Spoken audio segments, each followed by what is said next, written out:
The Exorcist has a reputation as a cursed film, so much so that it was the subject of the first episode of Shudder's document series of the same name. The trouble started on set, where Burstyn and Blair both suffered from back injuries caused by faulty rigging of special effects harnesses. Then a fire broke out that burned down most of the set, except for Regan's bedroom, the center of the film's demonic activity. That one is still unexplained. Two of the film's actors, Jack McGowan who played Burke Jennings, Chris McNeil's director and friend, and Vasiliki Malliarose who played Damien Kara's mother, Mary, died during production, which finally wrapped after 200 agonizing days full of mishaps and delays. At least 2 crew members died as well. 2 others lost appendages, a thumb and a toe, in on-set accidents. In response to these mysterious events and to soothe the crew's jangled nerves, Friedkin called in a priest to bless the set. He bragged about a curse on the film's press tour, and that became part of its legend.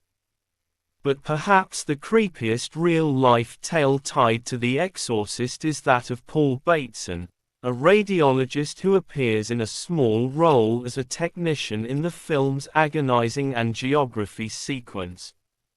These medical scenes are among the most upsetting in the film, which says a lot. They're even more unsettling when you learn that Bateson, after losing his job at the NYU Medical Center, began a downward spiral that culminated in him murdering Variety journalist Addison Verrill on set. 1977. Bateson confessed to Verrill's murder, but detectives and prosecutors suspected him of killing 6 more gay men in a series of sexually motivated homicides, the so-called bag murders, that took place between 1975 and 1977. Bateson was never charged with those crimes, and the connection remains circumstantial and speculative. He was, however, convicted of killing Verrill in 1979. Friedkin visited him in prison, and the experience inspired him to direct the controversial Al Pacino-led murder mystery Cruising, 1980. Bateson was released on parole in 2003. His current whereabouts are unknown.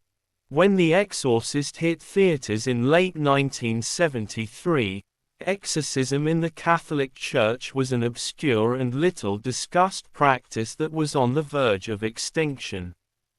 But the movie was a massive hit, inspiring not only films like The Omen, 1976, and the entire demonic possession subgenre, for that matter, but a renewed preoccupation with the devil among the general public.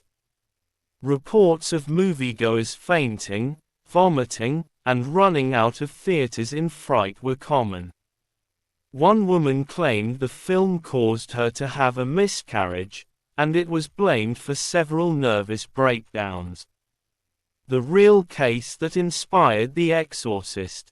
Blatty first heard about the case of Roland Doe when he was a student at Georgetown University.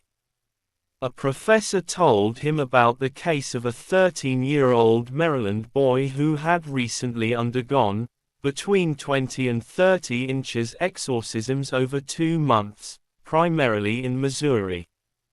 In May 1949, one of the Jesuit priests who performed the rites declared that the last one had been successful. The boy went on to live a normal life as an engineer for NASA. His true identity, Ronald Edwin Hunkeler, was revealed after his death at age 85 in 2020. The story stuck with Blatty. In the late 1960s, the author, then a comedy writer, took a break to pen a non-fiction book based on the story of Roland Doe. Few involved with the case would speak to Blatty on the record, and he ended up changing the details of the story, including the child's gender, and adapting it into a work of fiction. The novel hit bookshelves in 1971. When Friedkin came aboard to helm the big screen adaptation, he and Blatty were given access to the diaries of a priest who assisted in the rites, a Jesuit named William Halloran, as well as other eyewitness accounts.